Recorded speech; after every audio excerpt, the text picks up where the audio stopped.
kembali lagi di Repodcast ID bersama gue Dimas Ape Mahdian dan Kak Aditya Santoso. Hari ini kalau udah ada Kak Adit pasti kita bakal ngebahas tentang resensi buku bagus, buku yang tepat untuk kita semua.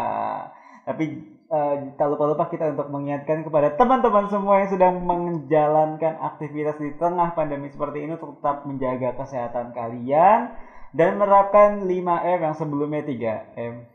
Upgrade ya, udah upgrade ya. Upgrade. Versi 2. Versi 2 yaitu dengan mencuci tangan, memakai masker, menjaga jarak minimal 1 meter. Kok lu kayak gitu ya? Kan lagi praktek. Oh iya udah benar. Oke. Menjaga mobilitas. Di mana sih? Di mana ya? Dan juga menghindari kerumunan. Kita nggak kerumunan ya, berdua doang ya.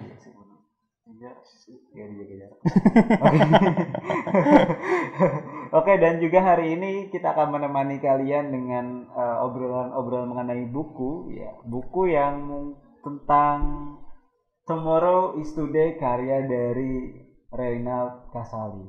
Ini buku yang orang yang sebelumnya pernah ngebahas suatu buku juga ya sebelum pertemuan sebelumnya. Iya, apa namanya jelas? Self-driving. Ya, self-driving. Kemarin udah dibahas ya? Iya, sama Pak. Sama Pak. Sama saya juga, ya. Pak. Om. Oke, jadi buku garing banget nih. Jadi kemarin kita sorry aja nih kita nggak runtut ya. Iya, kita nggak runtut. Karena ini bukunya sepertinya ini series. On disruption nih. Harusnya disruption dulu baru buku Tomorrow is Today. Tapi masalah budget ya. Kita kembali lagi kena masalah budget, saudara-saudara. Ya. Kita nggak bisa beli buku Disruption. Mohon maaf, Pak Reinald Kasali cuma bisa mereview yang ada, Pak. Om. Jadi lu bilangnya Om. Biar kelihatan muda. Pak, Om Reinald Kasali yang terhormat dosen UI ya. Dosen UI coy. Ya, gue pengen kuliah di UI gue. Sama. Gue pernah lewatin doang. Iya, gue sering kok lari-lari pagi dulu waktu sebelum pandemi di UI. Nggak pernah kuliah di sini. Ya nggak apa lah. Yang penting kan walaupun kita nggak kuliah, kita masih kedapatan ilmu anak-anak UI. Salah satunya buku ini. Tuh kan, enak kan? Kita nggak kuliah tapi serasa kuliah pas baca buku ini. Mantep buku ini ya nggak? Mantep banget. Iya, tapi kembali lagi ke kendala keuangan. Jadi buku yang kita berikan hanyalah buku-buku yang terjangkau oleh kantong kami. Series on Disruption, Tomorrow is Today. Iya, nanti kita kalau misalnya itu ada sponsor gimana nih? Ya boleh, apalagi kalau ini nanti kita bisa ganti dengan ini. Ya, sebelumnya kan kosong gitu ya. Iya, nanti bisa nih di sponsor di sini. Ya. Nanti muknya juga bisa nih di sini. Nanti ada satu reaksi yang satunya sponsornya. Juga nggak apa-apa. Atau nanti buku-bukunya mungkin ada yang mau bukunya di endorse di sini tidak apa-apa, nanti kita bahas. Karena kalau misalnya mungkin ada yang mau ngasih baju. Ini baju dikasih juga lu boleh pakai. Iya. Udah.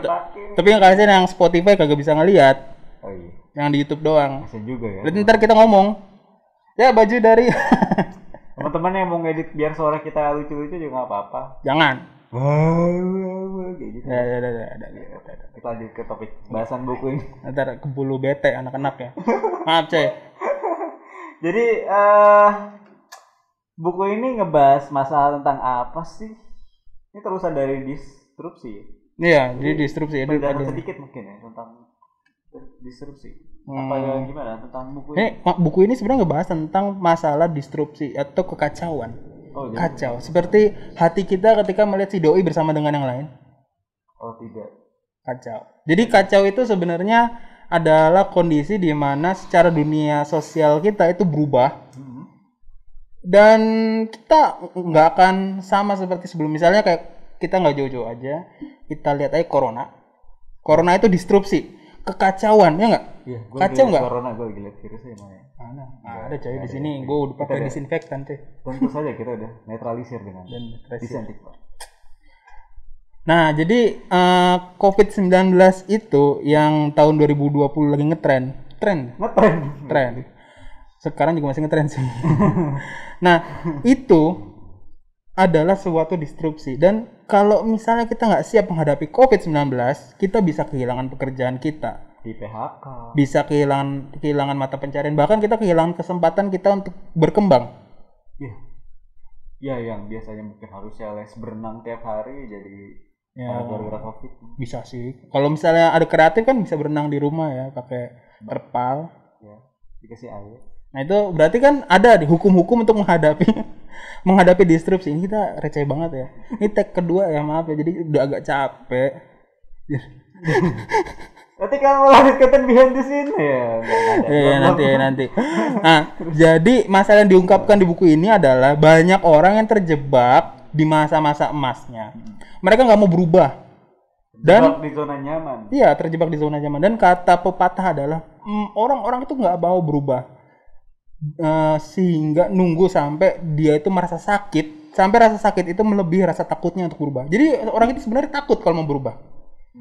Misalnya saya nih, saya sekarang misalnya saya seorang petani.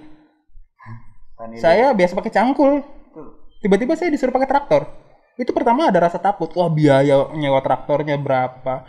Belum bensinnya, belum saya bisa makainya nggak? Belum kalau traktornya rusak. Padahal kalau saya pakai traktor, saya itu bisa lebih mengelola lebih banyak lahan. Tapi saya takut. Itu kalau petani. Kalau pengusaha, biasanya offline. Tiba-tiba datang itu serbuan online. Tapi dia berasa bahwa saya selama ini tradisional jualan offline laku ya. Saja. Iya kan? Akhirnya apa yang terjadi? Tokonya tutup kan? Iya. Tutup. Nah kayak gitu. Itulah disrupsi. Disrupsi itu adalah kekacauan yang hadir merevolusi masyarakat kita dan memaksa kita untuk berubah. Dan yang biasanya kena dampak itu adalah perusahaan-perusahaan besar. Oh iya? Iya. Kan harusnya perusahaan besar kan selamat duluan. Nah ini ada hukumnya. Ini akan menunjukkan bahwa perusahaan besar tidak selamanya akan bertahan lama. Kecuali dia bisa memenuhi beberapa hukum yang akan dijelaskan di buku ini. Ya demikianlah masalah yang diungkap di buku ini. Gitu. Kompleks banget ya. Maksudnya disrupsi ini tuh peristiwa yang sebenarnya kacau dan kekacauan terjadi karena perkembangan dari manusia itu sendiri. Perkembangan manusia, perubahan lingkungan, virus, apapun yang itu merevolusi sosial kita. Misalnya dulu ada tiba-tiba serangan internet, Internet of Things. Iya. IoT, Internet of Things. Semuanya itu di internet kan. Dari kita itu ngecek kesehatan kita bisa nyari di internet. Benar. Dari kita mau ngecek informasi sejarah ada di internet. Sampai kita mau tahu nih video Bung Karno zaman dulu tuh. Sejarah-sejarah foto-fotonya kita bisa lihat di internet. Cerita-cerita Majapahit ada. Apa aja ada di internet. Apa yang nggak ada di internet? Jodoh mungkin. Ada aplikasi jodoh juga. Oh iya, ada aplikasi jodoh, berarti ada di internet ya? Ada semuanya. Kau cari semua, ada semua. Ada, kita juga ada di internet. Report. Nah, jadinya ketika Internet of Things ini muncul, yang terjadi apa? Yang terjadi adalah semua masyarakat itu kaget, kacau. Kaget. Apa yang terjadi kemarin? Kemarin itu adalah serangan driver-driver online. Pasukan driver online itu menyerang. Iya. Menyerang, habis itu taksi-taksi tradisional, abang-abang ojek pangkalan, KO, ya nggak? Ya benar. Sampai ada demo dan ricu-ricu malah. Iya, demo ricu sampai ada sweeping kan? Iya benar. Nah, lalu udah selesai, disrupsi selesai, semuanya sudah online, semuanya sudah pakai taksi online, semuanya sudah pakai ojek online. Tiba-tiba corona datang. Yang ojek online sama taksi-taksi online kaget semua karena tiba-tiba penumpang hilang. Nggak kemana-mana soalnya. Nggak kemana-mana. Terus yang untung siapa? Yang untung adalah online shop. Ramai. Akhirnya teman-teman saya pada beramai-ramai buka online shop. Kemarin flash sale. Iya. Dua. Nggak boleh nyebut meh. Oh iya. Iya. Kalau mau disebut mereknya tinggal gampang sini hubungi kami nanti kita kan ngomonginnya. Hah? Dua apa itu? Oh nanti itu tanggal cantik untuk nikahan. Kabisat. Februari ini sekarang kabisat. Enggak, akhirnya kan 21. Oh iya. Ya kan 1 2 21. Apa yang ngomongin gitu? Oke, lanjut lagi. Nah, ini sekarang kan pertanyaan berikutnya itu sih apa? Disrupsi itu apa sih? Iya benar. Kamu udah punya bayangan belum dari yang tadi saya jelasin? Udah sih, jadi kayak disrupsi itu akibat dari perkembangan dari suatu hal mungkin, dan juga tapi ini sini gue bingungnya tuh apa disrupsi itu terjadi karena aktivitas yang bisa kita perkirakan atau aktivitas yang tiba-tiba aja gitu, kaget gitu. Tapi mungkin gak sih kayak tiba-tiba datang gitu, kayak gak mungkin juga sih ya. Ya bisa, sebenarnya sinyal-sinyal itu udah muncul. Tapi kita nggak siap. Misalnya sebelum ada ojek online, sebenarnya ojek online itu sudah ada di Perancis, di Eropa itu udah ada. Cuman dibawa ke Indonesia baru-baru ini dan diimplementasi lewat motor yang jadi ojek online, bukan mobil. Motor. Nah, sudah ada implementasinya di Eropa, tapi orang Indonesia belum nyampe Indonesia, santai. Pas nyampe Indonesia panik. Benar. Nah, jadi kita itu sebenarnya gelombang-gelombang itu udah ada, gelombang-gelombang penerawangan. Misalnya nih, saya nggak jauh-jauh deh. Zaman dulu nih, ini kita belajar sejarah nih. Zaman dulu orang pakai panah. Iya. Canggih itu panah. Berubah sekarang. Pakai senapan sundut. Iya. Cek baru tembak. Berubah. Senapan bolt action, tembak, kokang. Berubah lagi. Berubah lagi kan? Berubah lagi pakai yang gini. Iya. Rifle, senapan api. Berubah lagi sekarang. Sekarang itu bisa pakai proyektil listrik. Ada yang bisa pakai laser. Wah, ini udah ada nih. Berubah lagi, nggak perlu pakai orang, pakai drone. Ini paling serem nih. Kamu tahu Inggris kemarin mengumumkan untuk mempertimbangkan pengembangan Matilda. Matilda itu tank yang paling bagusnya dia. Dia mikir bahwa tank itu eranya udah mau habis. Oh, jadi diganti. Ganti. Katanya sekarang ngembangin tank.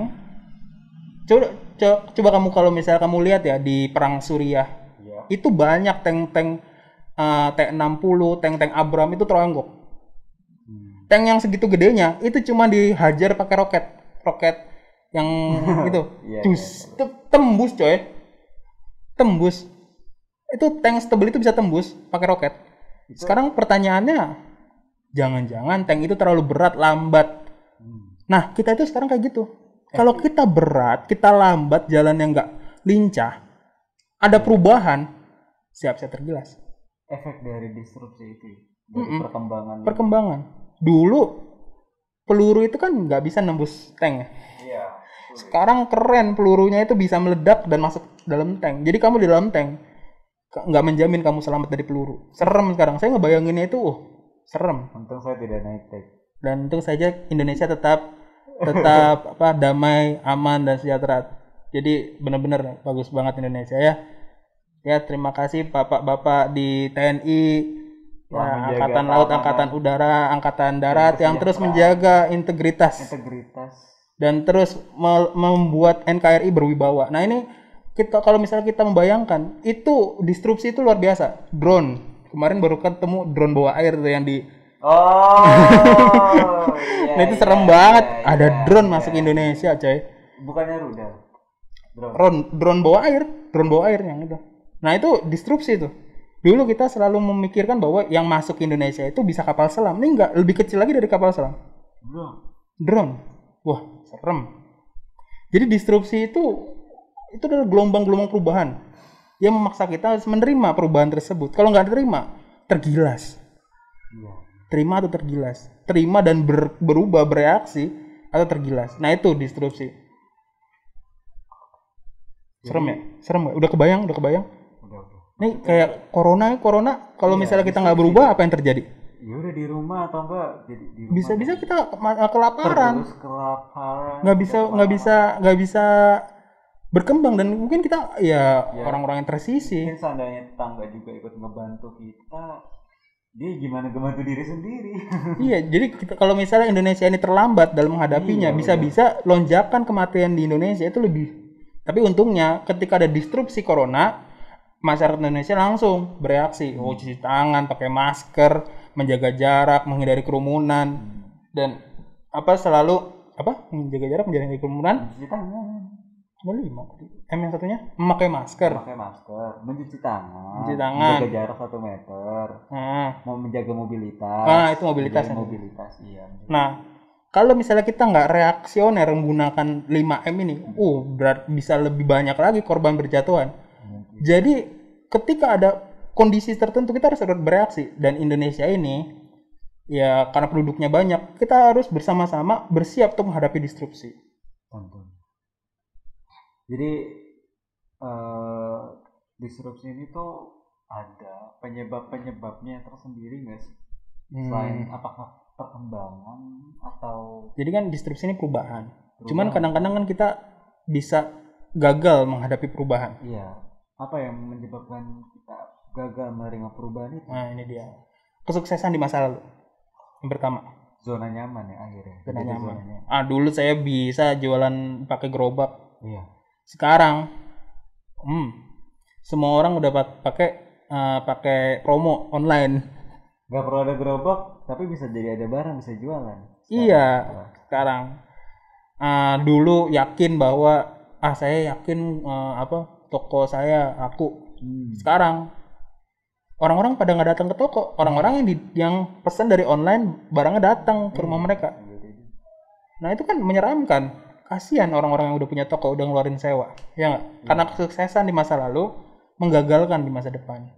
Tuh. Maksudnya membuat orang itu nggak menerima perubahan, terjebak. Jangan pernah terjebak di masa lalu.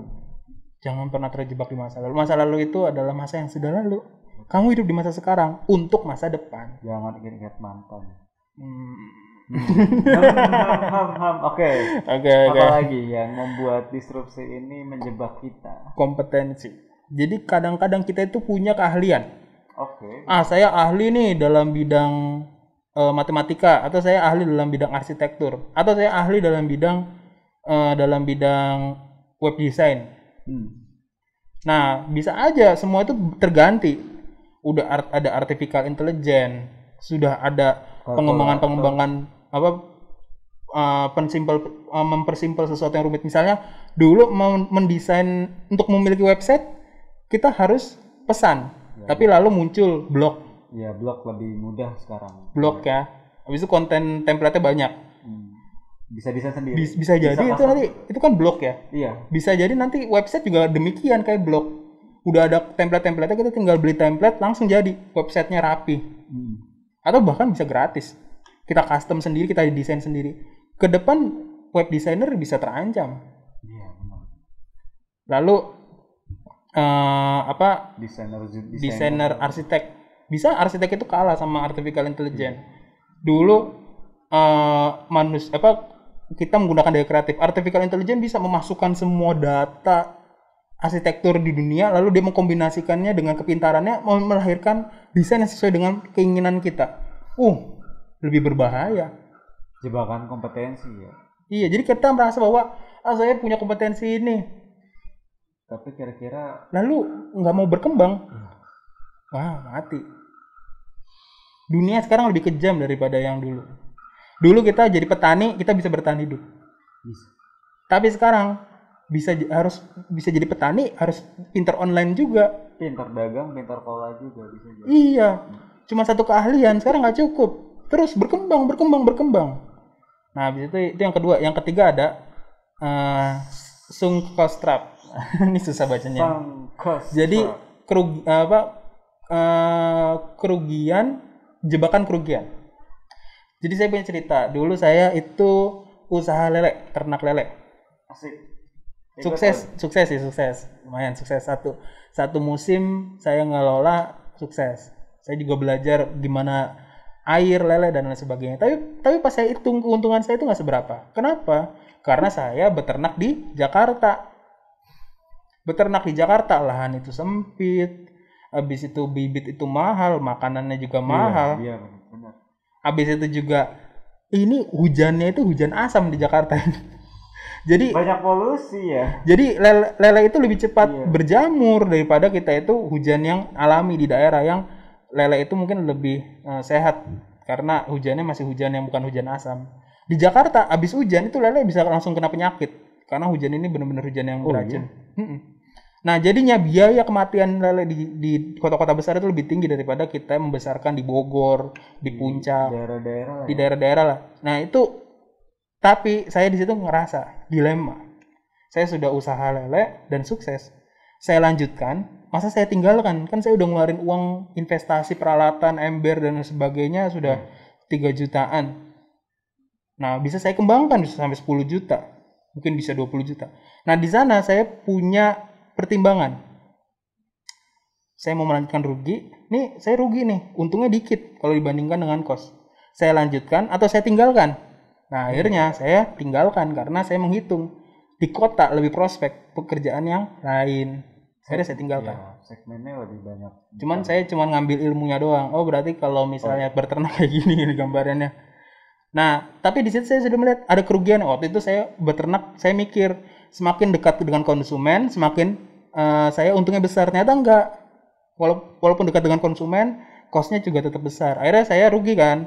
Nah, itu saya tinggalkan. Kita harus berbesar hati melepaskan sesuatu yang kita rugi. Tapi kadang-kadang gengsi. Oh, kita udah mulai, lanjutin lah sampai selesai. Jangan. Kalau sudah terlihat rugi, tinggalkan. Hitung-hitungan rasional, jangan bawa perasaan. Itu yang ketiga. Yang keempat itu adalah The blame trap. jadi kita itu Menyalahkan. menyalahkan. Waduh, jatuh. Wah, pemerintah. Iya, kadang-kadang kita nyalahin usaha kita nggak berkembang, kita nyalahin pemerintah nggak becus ngurus ekonomi. Habis itu Banjir. kita apa? Gak jauh-jauh bawa sampah masih sembarangan. Padahal kadang-kadang kan kita juga yang salah ya. Iya, betul. Ini banyak demam berdarah, kita nyalahin. Ini pemerintah nih nggak bisa mengelola kesehatan masyarakat. Padahal salahnya siapa? Kita itu lingkungan kita kotor kan salah kita sendiri. Iya. Padahal kita bisa punya kesadaran membersihkan lingkungan. Tapi apa yang kita lakukan? Menyalahkan pemerintah. Padahal ya pemerintah punya urusan yang banyak. Belum mereka juga harus menyelesaikan permasalahan korupsi di antara mereka. Tetap menjaga good governance. Nah, itu aja keuangan pemerintah aja itu udah rumit. Ini kita nyalain pemerintah. Udahlah. Kita nggak bisa. Kalau kita nggak bisa merubah itu, kita berubah. Itu yang harus kita tanamkan. Selama masalah itu bisa masalah yang ada di sekitar kita lah ibaratnya ya. Selama masalah itu masih bisa kita jangkau, kita selesain aja. Selesai. Tapi kalau nggak bisa dijangkau, ya kita yang berubah. Misalnya online shop.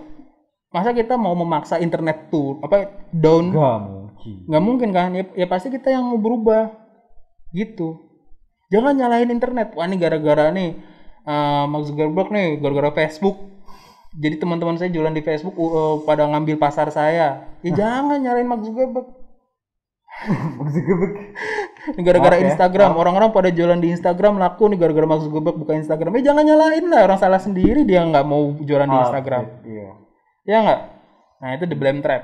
Jangan nyalahin. Kalau sesuatu itu nggak bisa kita rubah, ya kita yang berubah gitu. Menyesuaikan konteks. Nah, yang kelima apa? Cannibalization. Kanibal. Nah, ini gini. Jebakan kanibal. Jadi kita itu kadang-kadang nih kita punya usaha offline. Lalu ada usaha online. Karena sekarang trennya online pada lockdown. Nah, yang online ini pada laku, laris. Betul. Offline sepi karena di lockdown. Jarang. Tapi yang ada apa? Kita mempertahankan keduanya dengan harapan yang online itu menutup yang offline. Jadi keuntungan online ditutup buat yang offline. Ya. Tapi kan nih kalau terus-terusan apa? Usaha kita stagnan ya. Stuck. Ya lebih baik kalau ada yang kayak gini, ya kita yang rugi ini kita tutup, udah online aja, untungnya berkali lipat. Kita bisa mengembangkan bisnis dan promosi lebih besar dari keuntungan online tersebut daripada mempertahankan yang offline. Tapi ada yang bilang, gengsi kan kalau ada offline kan lebih terjamin. Ini adalah usahaku dari dulu. Iya kan? Sedih-sedih, senang. Gengsi nih udah ini kalau nggak ada pelangnya itu bukan toko namanya. Ya. Jangan kemakan gengsi, jangan kemakan sukses yang masa lalu. Kalau misalnya harus ditutup, ya tutup, berbesar hati. Artinya punya pertimbangan tentang usaha dia dan punya gambaran ya, perumusan tersendiri gitu. Tutup lini yang nggak menguntungkan, pertahankan lini yang menguntungkan, dan itu sudah biasa dalam dunia bisnis. Misalnya dulu ya toko-toko banyak yang misalnya salon pada buka banyak ya berjejer. Lalu tiba-tiba ada COVID atau orang-orang pada takut kalau misal pergi ke salon. Potong rambut offline. Ya, Offline. enggak gitu. Enggak ya. Ya, tapi bisa kita beralih menjadi penjual skincare online. Bisa menjual perawatan rambut kayak produk-produk perawatan rambut online. Kita tahu bahwa itu prospek, kita jual ternyata prospek laku. Jadi ya kita harus berbesar hati menutup salon kita. Kalau enggak kita akan terus costnya itu keluar di situ. Dan ini saya lihat bahwa ya masa lalu itu memang susah untuk ditinggalkan. Ya saya akui ya. Betul. Seperti ingatan akan mantan ya. Mantan. Walaupun sudah nikah masih teringat masa-masa indahnya. Mantan perdana menteri Jepang. Enggak gitu. Enggak. Jadi ya itu cannibalization trap. trap. Jadi kita harus menutup lini yang tidak menguntungkan. Nah, alasan selanjutnya adalah confirmation. Nah, ini kadang-kadang kita tuh gagal dan kita minta konfirmasi dari orang. Gimana maksudnya? Gue lagi gagal nih. Gue gagal kan? Iya, misalnya gagal nih. Iya. Gagal. Nanya, kenapa ya saya gagal? Habis itu kasih masukan nih. Kamu itu gagal gara-gara kamu cara jualannya salah. Cara jualan kamu itu harusnya kamu menggunakan door to door, bukan menggunakan sistem selebaran. Bukan poster, tapi kamu harus datang ke rumah-rumah untuk menawarkan barang kamu. Oh gitu ya? Iya. Atau kamu diingatkan pasar kamu yang kamu tuju itu terlalu kecil. Apa yang kamu lakukan? Kamu catat, kamu laporkan, arsipkan, tapi kamu nggak tindak lanjuti. Nah itu biasanya kayak gitu. Tuh ada orang kayak gitu. Iya. Okay. Jadi dia evaluasi cuman buat hitam di atas putih, tidak ada tindak lanjutnya. Iya. Kayak cuma. Oh iya. Oke, makasih. Besok datang lagi. Besok lanjutin lagi strategi yang salah. Itu biasanya terjadi. Kenapa? Males mikir. Tapi gak ada cara lain. Caranya cuma satu-satunya ini. Ya lu aja males mikir. Bertindak mungkin nih. Males mikir biasanya. Oh iya? Iya. Misalnya kita ya gampangnya gini aja. Misalnya mukbang. Podcast mukbang. Kita podcast mukbang nggak laku, tapi kita tetap pertahankan karena kita ngeliat wah ini banyak kok mukbang berhasil. Tapi kan beda, mereka sudah besar dari dulu belum ada mukbang mereka sudah mukbang, sementara kita baru mau mukbang gitu, jadi kita nggak laku. Saingannya berat, beda konteks. Iya, beda konteks. Dan apa yang pas dikasih tahu kayak gitu, enggak saya optimis bisa ya. Sampai tahun jebot kiamat datang kan kalah tetap sama mukbang yang lama kan. Ya kayak gitulah gambarannya. Itu gambaran orang-orang yang terjebak di masa lalu sehingga gagal menghadapi disrupsi, gitu gambarannya. Bukan tentang mantap disrupsi. Oke, tadi kita udah ngebahas tentang disrupsi dan jebakan-jebakan yang ada pada disrupsi. Setelah ini kita akan ngebahas tentang bagaimana menghadapi disrupsi dan ayo tebak apa lagi. Tapi jangan kemana-mana dulu ya.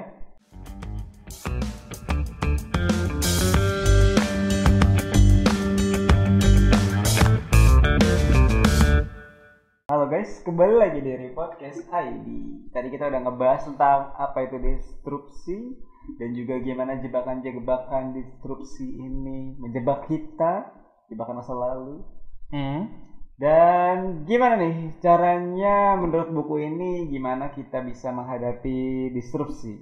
Nah, kita itu harus paham siklus kehancuran produk pertama.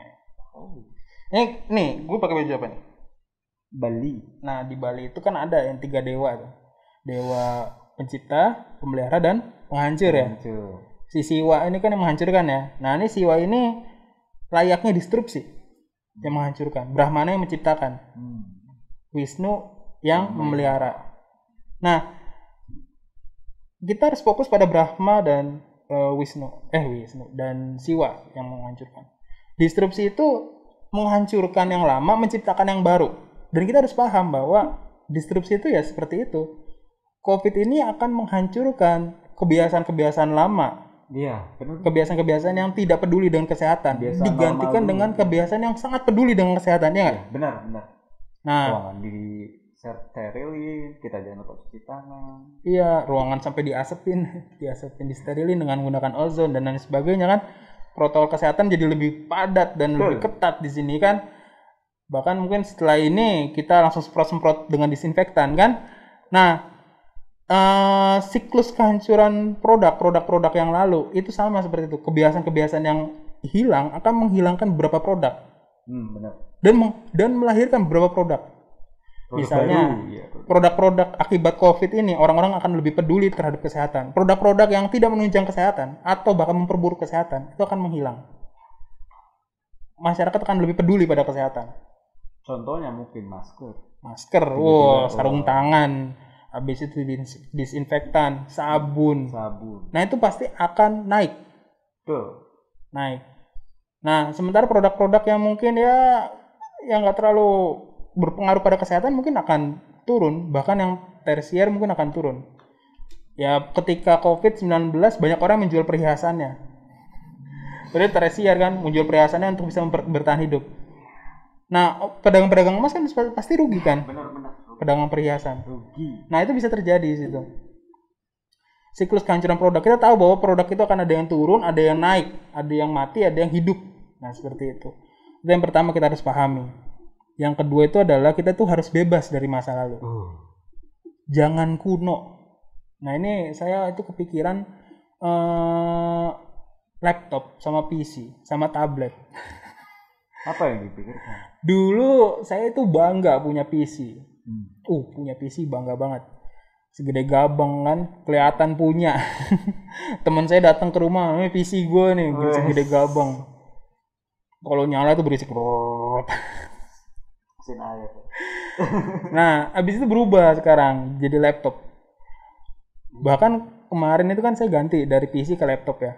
Itu berubah. Ruang kerja saya dari yang berisik karena nyalain mesin PC aja itu kan udah kipasnya banyak tuh kan saya kasih. Nah, itu berisik dan ruangan saya menjadi lebih panas dan lebih pengap karena mesin PC itu kan lebih panas. Berubah ketika saya pasang laptop. Adem. Bukan cuma adem, hening. Heningnya tuh loh. Karena kipas laptop itu kecil, hening, padahal performa kecanggihan itu sama. Dengan kata lain apa? Siklus PC mungkin akan berakhir ini. Nah, lalu laptop mungkin nanti akan berjaya, tapi bisa ditampar lagi, dijatuhkan lagi dengan yang namanya tablet. Tablet bisa nanti kecanggihannya sama kayak PC, tapi lebih kayak PC dan kayak laptop, tapi lebih ringan, lebih compact. Betul. Dan mungkin tablet nanti bisa ditekuk ya. Jadi bisa diselipin di kantong, kalau butuh tinggal dibuka. Bukan tablet yang diminum. Bukan itu. Lu kalau nelen tablet yang itu muat mulut lu. Nah, kayak gitu. Iya. Tapi tablet juga memiliki musuh lagi. Jadi ini kayak ikan kecil, PC dimakan ikan yang lebih besar, laptop dimakan lebih besar lagi, tab dimakan lagi lebih besar lagi. VR, virtual reality. Oh, iya. Visual reality akan memakan tab. Jadi kita pakai kacamata, kita nyalain, mungkin bisa di CPU-nya bisa di jam atau di handphone, kita bisa langsung ngetik. Itu lebih canggih lagi. Sekarang VR masih mahal. Tapi saya yakin beberapa tahun lagi VR bisa murah. Kemungkinan. Selama umat manusia masih hidup. Kenapa? Karena teknologi terus berkembang. VR itu bisa jadi pengganti tab. Jadi kita bisa ngetik di mana aja, cuman tinggal butuh. Kita langsung setting di ini bayangin ini. Kayak film-film ini. Iya, ini bayangin coba ini itu VR. Set, kamu langsung. Iya kayak Iron Man ya. Set gitu kan langsung ngetik. Set. Langsung keren. Iya kan. Budi turn on the light. Dulu kita Budi. Kok Budi? Tony Stark Jarvis. Budi. Jadi dulu kita butuh monitor. Ya, ini masih pakai monitor nih kita nih podcast. Tapi ke depan jangan-jangan kita nggak butuh monitor, kita cuma butuh kacamata. Kacamata itu bisa menampilkan seakan-akan monitor virtual. Dulu mau ganti monitor, kita harus pergi ke toko mesen yang berapa inci. Sekarang bisa kita pakai kacamata, kita gedein sendiri incinya. Gret. Gimana tuh kalau ada VR kayak gitu? Hologram. Iya, lebih greget lagi. Dulu kita mungkin nih WA kalau misalnya kita mau sedih, kita pasang emoticon sedih. Iya betul. Yang kuning-kuning botak nggak ada Heeh. rambutnya. Nggak usah jauh dari WA deh. Telepon. Iya. Telepon. Kita kalau mau ini nelpon kalau kita sedih, tapi kalau kita misalnya teleponan nih, Kita nggak tahu ya. maaf ya sayang, aku merasa bahwa hubungan kita berakhir di sini. Kamu sedih pas dengar suara itu. Tapi kok bisa diem, nahan dalam. Terus tanya kamu kenapa sih? Aku nggak apa-apa. Padahal. Nah itu telepon, habis itu berubah. Jadi sekarang bisa pakai emoji. Sekarang bisa menggunakan video video call. Tidak kok. Pas diputusin kelihatan mukanya, mimik wajahnya. Tapi bisa juga mimik wajahnya nahan, tapi tangannya nyengkrem itu nyengkrem meja. Biasa poker face, tapi badannya itu Bahkan hal itu bisa disiasati untuk menjadi fake. Iya, iya. iya bisa. Emoji tersebut. Nah, nanti ke depan bisa menggunakan hologram. Jadi kamu bisa menghadirkan diri kamu di depan orang yang ngomong. Dengan bantuan virtual reality mungkin terjadi itu. Jadi hambatan komunikasi, noise komunikasi makin lama makin berkurang. Tuh. Nah, ini dia. Serem banget kan? Jadi teknologi itu seperti itu. Gelombang perubahan kayak gitu. Dulu kita yakin bahwa kita ini pergi keluar angkasa harus naik roket, ya nggak? Betul. Sekarang ada namanya teknologi baru yang mau dikembangkan, namanya space elevator. Waduh, elevator yang di mall. Bukan. Beda lagi. Ini elevator yang menggunakan, jadi kita itu kayak elevator ya, yang satunya ditaruh di luar angkasa, space stationnya, habis itu dikasih tali sampai ke bumi. Nah kalau kita mau nyeluncurin satelit, tinggal ditarik aja, dikerek dari pakai tali itu sampai ke space station, habis itu dia langsung diorbitin. Dulu kita selalu pakai roket, bisa jadi besok nggak pakai roket, cuma pakai space station. Itu jadi murah, itu lebih murah daripada yang SpaceX sekarang kan. SpaceX kan yang Elon Musk itu ngomong bahwa perjalanan roket akan punyanya dia paling murah. Iya. Ya. Tapi besok bisa juga nggak pakai roket, lebih greget lagi. Terhubung dong jadi bumi. Jadi bisa lebih banyak kita ngirim barang ke luar angkasa, dan lebih banyak kita bisa membuat kapal luar angkasa yang kompleks di luar angkasa, dan bisa kita kolonisasi Mars. Itu hayalan yang sangat Dulu manusia berhayal menemukan suatu tempat baru. Nah, habis itu jadi kenyataan ketika mereka menemukan Amerika, iya nggak? Benar. Oh ternyata di ujung sana ada pulau. Mereka nemuin Amerika. Awalnya mereka nggak sangka itu adalah pulau baru. Mereka ngomongnya itu pulau Asia. Ternyata bukan. Itu adalah pulau baru, benua baru, ya nggak? Jadi hayalan itu bisa jadi kenyataan. Karena manusia itu ya luar biasa potensinya kan. Jadi kita itu harus senantiasa bebas dari masa lalu. Jangan terikat masa lalu. Jangan mengira bahwa PC itu terbaik, lalu ya kita terus pakai PC. Ya, kalau kita pakai laptop, kita harus tahu bahwa akan ada masa absolutnya, masa kunonya laptop itu. Semua teknologi akan ada masa kunonya. Dan kita harus berubah, menyesuaikan. Memang nggak nyaman, ganti dari PC ke laptop tuh nggak nyaman. Dulu keyboardnya luas, sekarang keyboardnya kecil, nggak nyaman. Tapi memang itu adalah perubahan yang harus kita terima. Nanti mungkin biasanya pakai keyboard fisik, kita nggak pakai keyboard fisik karena pakai tab, atau bahkan kita pakai keyboard keyboard virtual itu lebih nggak enak lagi. Tapi itu adalah perubahan yang harus kita terima. Dan kita harus peka sama teknologi baru. Ingat, membaca itu berbeda dengan memahami. Jadi gini, membaca, kamu tahu ada COVID-19, kamu membaca di berita, tapi belum tentu kamu paham seberapa besar dampak COVID-19 pada kehidupan kita, ya nggak? Betul. Kita cuma tahu bahwa COVID-19 ini di Cina ada virus baru, tapi kamu nggak paham efeknya virus baru itu terhadap kehidupan kita dan bagaimana kamu menanggapinya.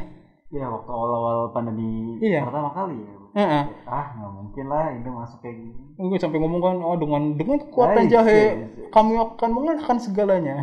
Saya juga beli jahe masalahnya. Gue beli jahe banyak banget. Gue minum jahe tuh tiap hari. Worth it sih dibanding beli karet doang gitu. Ya, ini karena jadi dengan kekuatan jahe akan mengalah dan jahe dan jahe dan kunyit akan mengalahkan segalanya ya. Betul. Tapi ya ternyata enggak juga. Tidak berpengaruh. Jadi membaca dan memahami harus disinkronkan. Kita tahu membaca ada situasi baru dan memahami bagaimana dampaknya dan bagaimana menanggapinya itu. Dan kita harus sadar bahwa inovasi itu tidak cukup sekarang. Oh iya. Jadi Nokia itu kan dulu sudah dulu pemimpin pasar ya. Ya. Nokia itu berinovasi, coy. BlackBerry berinovasi. Kayak Apple, sama kayak Samsung berinovasi di zamannya. Terus kenapa mereka bisa kalah? Apa ya? Karena mereka tidak menyangka bahwa akan ada pesaing yang kayak gitu. Jadinya kalau bahkan waktu itu CEO Nokia itu menangis sambil menyatakan kebangkrutan Nokia. Dia mengatakan bahwa kami tidak melakukan kesalahan apapun. Kami melakukan inovasi seperti arahan. Jadi produk baru diluncurkan, dievaluasi, dibuat produk baru lebih inovatif. Produk baru ini dievaluasi, gantikan produk yang ketiga. Terus kayak gitu evaluasi tiap tahunnya, tiap 6 bulan atau tiap rentang waktu tertentu. Mereka berinovasi mengeluarkan varian-varian Nokia yang terbaru. Tiba-tiba muncul BlackBerry. Wow. BlackBerry kalah. Tiba-tiba muncul ada iPhone. BlackBerry juga kaget dengan iPhone, kan BlackBerry sempat menguasai raja perhandphonean Di Indo. Dulu BlackBerry mahal banget, tapi ternyata berubah semua ketika iPhone menyerang. Seperti negara api ya. Seperti itu. Jadi kita itu harus berinovasi dan siap terdistrupsi. Jadi inovasi itu sekarang nggak cukup, tapi menghadapi kekacauan dan chaos, beradaptasi itu hal yang harus kita siapkan. Poin yang pentingnya itu adalah di adaptasinya kita sendiri. Iya, kita harus tahu kira-kira kita itu bakal digerus dari mana. Misalnya ada platform baru, misalnya YouTube. YouTube itu kekurangan apa sih YouTube? Apa ya? Apa dia terlalu bebas mungkin? Enggak, ada kekurangannya YouTube itu adalah kadang-kadang orang itu nggak mau lihat video, cuma mau dengar suara doang. Misalnya dia sambil kerja, dia dengerin musik, dia mau dengerin sesuatu yang inspiratif. Lahirlah ya podcast itu kan ya. Iya. Jadi podcast itu bisa mengalahkan YouTube. Podcast bisa mengalahkan YouTube. Iya.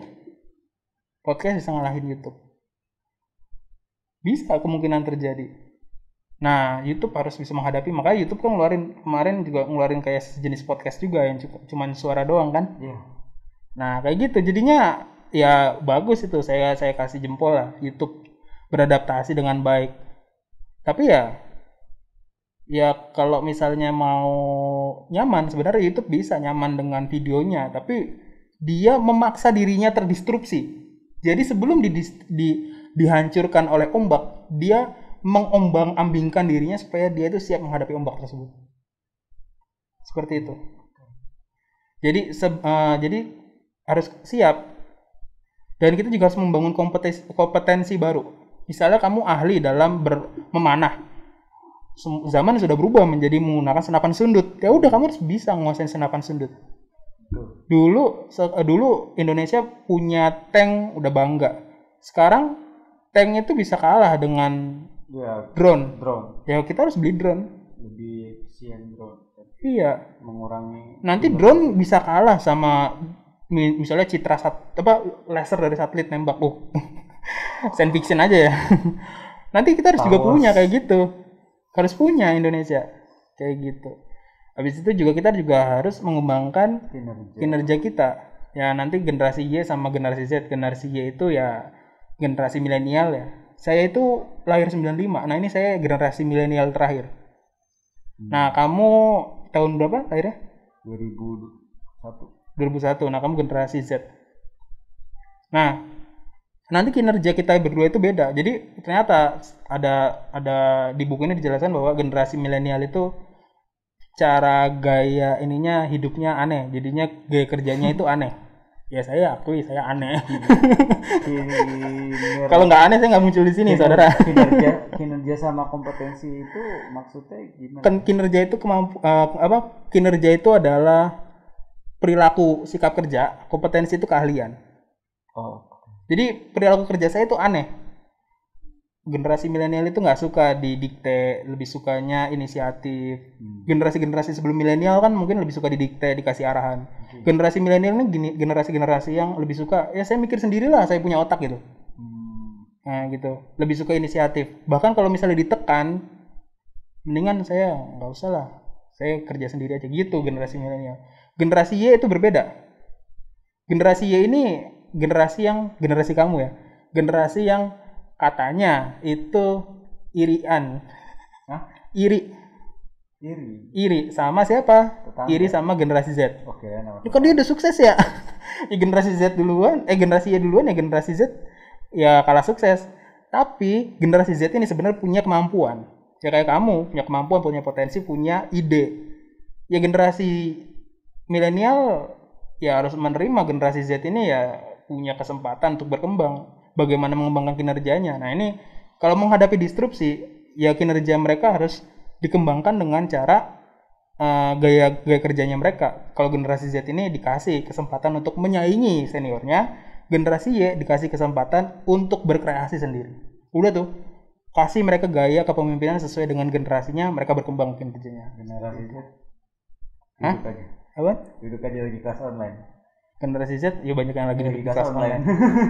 Tapi mereka itu punya semangat kompetitif terhadap generasi Y. Karena mereka sering lihat di media online generasi Y atau generasi milenial itu sukses, misalnya Atta Halilintar. Oh enggak, Atta Halilintar bisa nih buka YouTube jadi terkenal. Ya mereka coba masuk YouTube semua. Jadi mereka semua itu adalah generasi yang benar-benar kompetitif, bagus. Dan negara kita butuh generasi yang kayak gitu. Oke. Nah, habis itu yang terakhir ya, dua dari terakhir deh.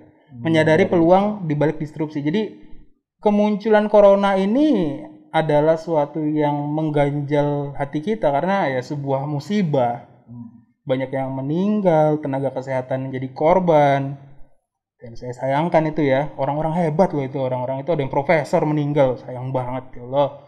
Berpengalaman bertahun-tahun meninggal karena Covid, ya semoga matinya syahid ya, diterima masuk surga tanpa banyak hisab. Tapi di situ saya melihat bahwa ya memang ini musibah tapi ada kesempatan di sana. Kesempatannya itu di mana masyarakat menjadi lebih peduli kesehatan, peduli bagaimana menjaga kebersihan, peduli sekitar juga. Mulai memiliki daya sosial. Mereka mulai menyadari bahwa kesulitan. Jadi bangsa Indonesia ini bukan bangsa yang individu, saya bergerak sendiri, enggak. Karena kalau satu orang kena COVID, sebelahnya bisa kena. Betul. Jadi kalau mau menjaga, semuanya harus jaga bareng-bareng. Nah, ternyata di balik musibah ada kesempatan dan kita harus bisa membaca dan memilih di mana kesempatan kita bisa berkembang. Nah, terakhir itu adalah manajemen target yang ketat. Jadi menghadapi disrupsi ini kan kita punya target. Kita mau nih bertahan bisnisnya di era-era bencana kayak gini. Tapi karena bencana ya udahlah, saya parin aja. Dimelarin. Jadi udahlah, nyerah aja dulu. Jangan menyerah. Ingat kata The Massive apa? Jangan menyerah, diulang-ulang. Lagu-lagu dikit. Dari awal sampai akhir tuh ya, jangan menyerah. Jangan nyerah. Kalau misalnya target kita nggak tercapai, kita pikir gimana supaya target itu tercapai dengan cara yang baru. Jangan lantas target itu dihapus. Tapi kita cari cara yang baru. Itu cara menghadapi disrupsi. Kalau misalnya kita menyerah, misalnya kita punya target sukses di umur 30. Karena corona, kita mundurin. Udahlah, suksesnya di umur 35. Atau karena corona kita mundurin 40, 45. Jangan. Cari cara baru untuk bisa mensukseskan diri kita. Gitu. Sebenarnya masih banyak sih yang dibahas di buku ini ya. Yang ini yang sedikit aja yang saya bahas. Karena kalau ngejelasin satu buku ini bisa sampai berjam-jam. Jadi kalian yang buat penasaran tentang isi dari buku ini, mungkin ada baiknya kalau kalian juga beli yang Series on Disruption. Berarti buku judul Disruption terlebih dahulu ya. Disruption. Karya dari Renald Kasali ini. Ya, Pak Renald Kasali, sekali lagi terima kasih Pak untuk memberikan suatu sumbangsi yang sangat luar biasa bagi bangsa kita. Anak-anak muda membaca ini insya Allah akan mengikuti jejak Bapak, akan terus mengembangkan bangsa ini sesuai dengan harapan Bapak, yaitu adalah bangsa yang apa? Agil itu apa ya? Cekatan, bangsa yang cekatan, inovatif dan aktif. Dan insya Allah ya, semoga ya bangsa kita menjadi bangsa superpower 2030. Woi, tepuk tangan. Dan tentunya kita juga minta maaf kepada Pak Renald Kasali, kita belum bisa bahas tentang series on depresi. Iya ya, keterbatasan dana. Sorry. Jadi tapi lebih ke kita harus cari tahu nih, kenapa sih kita teman-teman milenial dan teman-teman generasi Z atau Y mau membaca buku ini gitu? Apa sih alasan yang tepat? Pertama, ketika saya membaca buku ini tuh saya terinspirasi banyak. Saya itu merasa tertampar, terdorong, terpecut untuk berubah. Inspiratif banget. Itu yang pertama. Yang kedua, ketika saya baca buku ini, saya merasa bahwa sebenarnya hari esok itu terlalu dekat untuk kita menunda-nunda. Jadi perubahan itu terlalu dekat. Seakan-akan esok itu bisa terjadi perubahan yang luar biasa. Mungkin. Itu bukan mungkin, tapi pasti. Pasti. Dan itu mencekam ketika saya membaca buku ini. Seakan-akan saya terdorong untuk berubah atau mati. Kalau dulu merdeka atau mati, ketika kita sudah mendapatkan kemerdekaan, ya slogannya satu, berubah atau mati. Kalau kita nggak berubah, bangsa ini hilang. Bisa bangsa Indonesia ini ya nggak akan bisa melewati masa-masa berat. Kita harus berubah, bersama-sama kita harus berubah. Itu yang saya rasakan ketika saya membaca buku ini. Perubahan adalah hal yang wajib, kudu, harus kita laksanakan. Dan kalau membaca buku ini mungkin akan ada panduan-panduan bagaimana kita bisa merubah diri, merubah sikap, merubah pikiran. Ingat, perubahan itu nggak dimulai dari banyak siapa-siapa. Kita harus sendiri yang harus memulai, ya nggak? Betul. Gitu. Jadi itulah alasan kenapa kalian perlu membaca buku ini. Dan tentunya sekali lagi kita rekomendasi buat teman-teman yang membaca buku ini ada series sebelumnya, yaitu Disruption, yang lebih jelasnya mungkin akan dijelaskan di buku tersebut. Dan tentunya bagi kalian yang pengen baca buku ini, silakan beli di toko terdekat, toko yang kalian suka dan toko yang tentunya kalian minati, tentunya. Iya, tentunya. Karena adanya Disruption, jadi toko terdekat tutup. Ya online. Di online ada kok, asal siap budget. Oke, itu ya. Jadi beberapa poin-poin dari buku ini yang tadi telah disampaikan oleh Kak Aditya Santoso. Dan Kak Adit, ada yang ingin disampaikan mungkin? Quote penutup ya? Iya, quote penutup. Kamu aja deh yang baca. Tentunya. Oke. Ini ada quotes dari Pak Renald Kasali tentunya. Lu manggil Om tadi ya? Om Renald Kasali. Biar ini awet muda, karena jiwanya muda. Jiwanya Renald Kasali ini selalu muda. Inovatif dan jiwa muda. Inovatif itu jiwa muda. Jadi kalau Anda merasa bahwa saya stagnan, wah Anda sudah merasa jiwa Anda itu sudah terlalu tua. Kita harus meniru Pak Renald Kasali. Jadi selalu muda. Ya, betul. Beliau membuat quotes seperti ini. Sains dan teknologi merevolusi kehidupan kita, tetapi kenangan, tradisi, dan mitos membentuk respon kita. Itu aja dari kami. Thank you buat teman-teman yang udah nonton video ini dari awal hingga selesai. Terima kasih atas perhatiannya. Jangan lupa untuk menjaga kesehatan kalian dengan menerapkan 5M. Tadi udah dijelasin ya. And stay healthy everyone. Bye bye. Dadah.